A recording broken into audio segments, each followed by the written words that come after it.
Bine ați venit pe canalul meu. Numele meu este Alex și astăzi vom discuta despre cele mai frecvente greșeli ale fotografilor începători. Nu mă voi limita doar a le scoate în evidență, ci voi lărgi puțin cadrul discuției și vă voi spune și cum este corect. Se știe că orice fotograf începător este nerăbdător să înceapă să facă fotografii. De aceea, mai întâi se fotografiază membrii familiei, animalele de companie, florile, ori peisajele și exemplele pot continua. De-a lungul timpului am observat mai multe tipuri de greșeli la fotografii începător. Multe le-am făcut și eu. Prima greșeală. Atunci când se achiziționează un aparat foto, fie că este nou, fie second hand, ori chiar este dăruit, entuziasmul este atât de mare încât majoritatea nu pierd timpul nici măcar cu deschiderea manualului de operare. Este adevărat că majoritatea butoanelor și rotițelor sunt intuitive, păstrându-se o anumită structură a meniului în interiorul unei mărci de aparate foto, dar totuși există particularități, fiindcă tocmai de asta sunt foarte multe modele diferite. Ignorând un manual de operare, nu vom asimila anumite procedee care ne vor ajuta în continuare în principal pentru o expunere corectă. De aceea, majoritatea începătorilor folosesc modurile automate. Este aiurea să vezi pe cineva cu un aparat de ultimă generație folosit pe mod de full automat și credeți-mă că am întâlnit un astfel de caz. Așa că este indicat ca măcar o dată la început să citiți manualul de operare. Ideal ar fi ca înainte de a cumpăra un aparat nou să citiți despre el, ori să căutați review-uri pe YouTube sau pe motoarele de căutare de pe internet. A doua greșeală. Atunci când se apasă pe declanșator, se apasă brusc și practic mișcând aparatul, imaginile ies neclare. De multe ori când se folosește un timp de expunere mai lung, această neclaritate este și mai mare. Așa cum se spune în limbaj comun, pozele sunt mișcate. Aici sfaturile sunt simple, dar de cele mai multe ori ignorate. Așa că folosiți un timp de expunere adecvat obiectivului pe care îl folosiți. Un timp de expunere care să înghețe imaginea este de cel puțin 1 supra distanța focală a obiectivului. Concret, dacă avem un obiectiv cu distanță focală de 50 de mm, poate cel mai folosit după un zoom, atunci un timp de expunere corect este de cel puțin 1 supra a 50-a parte din secundă. Bineînțeles că poate fi mai scurt, ceea ce este recomandat. Astăzi, obiectivele au și un sistem de stabilizare intern, iar aparatele de ultimă generație au și acestea un sistem de stabilizare în corp. Cu toate acestea, luați-le ca un bonus și folosiți regula expusă mai înainte. A treia greșeală. Tot din cauza grabei sau pur și simplu nu se gândesc la cadrul înainte de a apăsa pe declanșator, majoritatea începătorilor captează imagini strâmbe. Scuza cea mai frecventă este că m-am grăbit, de parcă fugea peisajul de acolo. Este bine de știut că nu întotdeauna imaginea poate fi îndreptată ulterior într-un program de editare fără a se pierde informații din ea, care uneori sunt esențiale în compoziția cadrului. De aceea este bine să folosim acele nivele electronice pe care le mai au anumite aparate sau chiar acele griduri care apar pe display sau un ocular care vă ajută foarte mult la început. Ca sfat, gândiți puțin cadrul înainte de a apăsa pe declanșator. În primul rând, ca o linie a orizontului sau o clădire, ori oamenii să apară într-o poziție firească.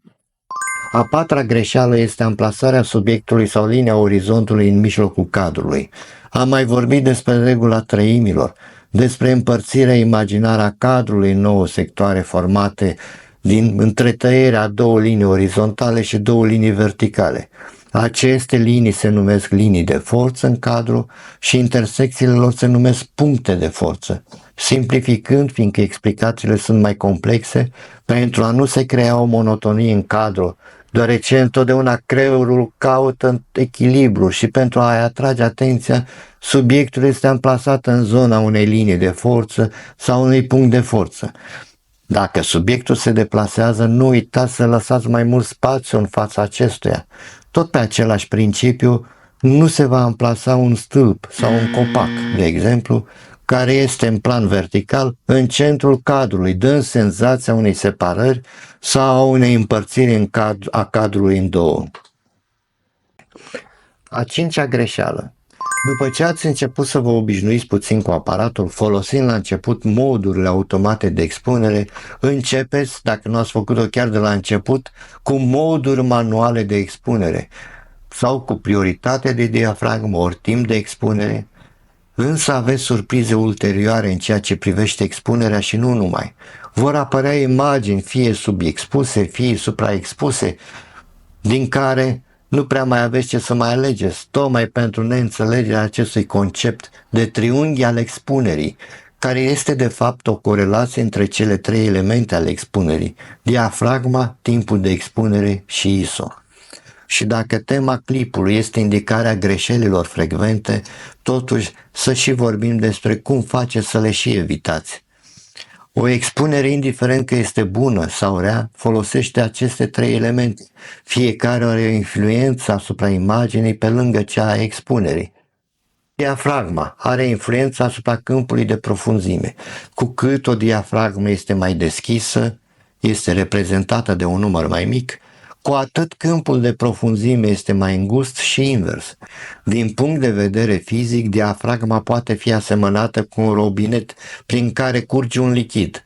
Cu cât este mai deschis, cu atât debitul este mai mare. La fel și cu diafragma. Cu cât este mai deschisă, cu atât cantitatea de lumină care ajunge pe senzor este mai mare. În viitor voi face un clip în care vă voi arăta practic de unde s-a ajuns la aceste cifre ale diafragmei.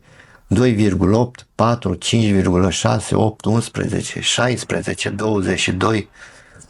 Nu știu dacă veți găsi pe undeva această explicație, de aceea m-am gândit că ar fi foarte utilă. Pentru aceasta este bine să vă abonați la acest canal, nu vă costă nimic, dar aveți avantajul că veți fi la curent cu următoarele apariții. Timpul de expunere este timpul în care lumina este lăsată să ajungă la senzor. Acesta se reglează din obturatoare electromecanice sau electronice și de obicei au valori subunitare, de exemplu 1 pe 100, 1 pe 200, 1 pe 400, ajungându-se la aparatele moderne și la 1 pe 8000 parte din secundă.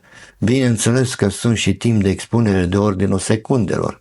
Cred că v-ați dat seama că veți folosi o diafragmă și un timp de expunere în funcție de ceea ce doriți să arătați în cadru. De exemplu, dacă doriți o imagine clară peste tot, veți folosi o diafragmă închisă. Veți folosi moduri de prioritate de diafragmă și atunci timpul de expunere se va fixa automat. Sau dacă, în schimb, doriți anumite elemente în mișcare să fie blurate pentru a da senzația de mișcare în cadru, atunci veți folosi un timp de expunere mai lung și aparatul va face restul. Dacă veți dori însă să jonglați cu ambele elemente pentru a crea o senzație mai complexă, de exemplu, un obiect în mișcare blurat și un câmp de profunzime foarte mic, atunci va trebui să folosiți modul manual. A șasea greșeală. Pentru ca o imagine să fie corectă din punct de vedere compozițional, ea trebuie să aibă un subiect. Pot fi subiecte oamenii, animalele sau chiar conceptele, numai că la început foarte mulți fotografiază așa să se distreze fără a căuta un subiect anume și eventual se concentreze asupra lui. Sigur, sunt și imagini fără un subiect sau oricât te-ai chinui nu-l găsești. Vezi o imagine și nu-ți dai seama ce poate fi acolo, ce a vrut autorul să arate sau eventual să transmită. Este bine să depășiți această barieră și să vă obișnuiți creierul să gândească fotografic și atunci veți vedea în orice un subiect bun pentru fotografiere. Vă veți concentra asupra lui și îl veți scoate în evidență și așa realizați imagini cu care vă veți impresiona prietenii. Veți obișnui creierul să vadă ca un fotograf numai urmărind imagini bune pe site-uri de profil și mai puțin pe mediile de socializare. A șaptea greșeală este folosirea unei luminări neadecvate, care duce la stricarea efectivă a cadrului. Fie apar umbre prea dure, fie apar zone prea expuse sau tot așa zone prea întunecate. De obicei, aceste cadre se rezolvă prin tehnica HDR, High Dynamic Range, despre care am mai vorbit. Cum se face aceasta este simplu. Se creează mai multe expuneri, cel mai frecvent 3 expuneri. Una este supraexpusă pentru a apărea detaliile din zonele neiluminate din cadru, una este expusă normal și una subexpusă pentru a se expune corect o zonă mai luminată din cadru. Bineînțeles că trebuie folosit un trepied. Apoi imaginele se combină într-un program de editare foto sau în programe care fac doar acest lucru și va rezulta o imagine corect expusă peste tot și cu detalii mult mai mari. A 8-a greșeală este folosirea neadecvată a unui blitz. Sigur că blitzul are rolul său în cadru în ceea ce privește adăugarea unei cantități de lumină suplimentară peste cea existentă în cadru. Majoritatea folosesc modul automat al blitzului numit generic ETTL. Atunci blitzul va analiza cu un preflash lumina din cadru și va doza cantitatea de lumină cât consideră el că este bine pentru o expunere corectă. Numai că surse suplimentare de lumină sau suprafețe reflectorizante pot păcăli efectiv blitzul și cantitatea de lumină dată este fie prea mare, imaginea devenind supraexpusă, mai spunem noi arsă, fie va da o cantitate de lumină insuficientă și cadrul va fi subexpus. Ca remediu, încercați să vă folosiți de modul manual de expunere, fixând dumneavoastră câtă lumină să trimită blitzul în cadru. De obicei se pornește de la valori de 1/32 sau 1/64 din puterea blitzului.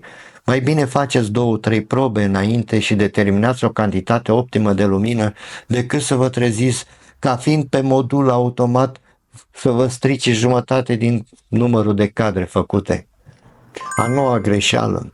Începătorii, în dorința de a ieși în evidență cu ceva, folosesc cu bună știință decupări anormale ale subiectului sau unghiuri care îi defavorizează ori înclinări nenaturale ale cadrului. Este bine să evitați astfel de situații. Folosiți-le doar în situațiile în care doriți să scoateți în evidență un anumit aspect și nu abuzați de aceste metode. A 10-a greșeală. Am observat de-a lungul timpului, mai ales la cursurile pe care le-am ținut, că majoritatea nu vor să audă de editarea unei imagini. Efectiv refuză subiectul editării. Nu pot să acuz ceva pe nimeni. Dacă înveți că acea imagine poate deveni o fotografie în adevăratul sens al cuvântului, parcă ți-e și necaz că acea persoană se mulțumește cu puțin. Ba mai mult, dacă le-am demonstrat că o imagine editată arată mult mai bine, unii au spus că le plac mai mult needitate. Eu am o vorbă, așa a vrut artistul. Mai există o altă categorie la care editarea este un mod de viață. Numai că încercând să facă o editare cât mai bună, cad în extrema cealaltă și strică imaginea, uneori modificând culorile într-un mod ireal sau saturând peste măsură sau alte manevre de acest gen. O parte dintre începători folosesc fișiere brute și le prelucrează la fel peste măsură, ajungând la o imagine finală slabă calitativ sau mai slabă decât ar fi făcut-o aparatul. Sfatul meu este să setați aparatul să înregistreze imaginea atât ca JPEG cât și ca RAW, cum se scrie RAW cu W. Atunci veți avea o marjă de siguranță mult mai mare. Trebuie să știți că un monitor calibrat cu un spectrofotometru profesional vă ajută mult în acest sens, știind că monitoarele au diferite culori și spații de culoare diferite. V-am prezentat o serie de greșeli frecvente, să spunem top 10 greșeli, ordinea nefiind chiar acestea în care au fost expuse. De obicei, majoritatea greșelilor apar acum în zona de compoziții, fiindcă aparatele sunt destul de inteligente să-și facă și singure o expunere corectă. Nu mai vorbim de ultimele apariții din zona mirrorless, care au și ceva inteligență artificială prin ele.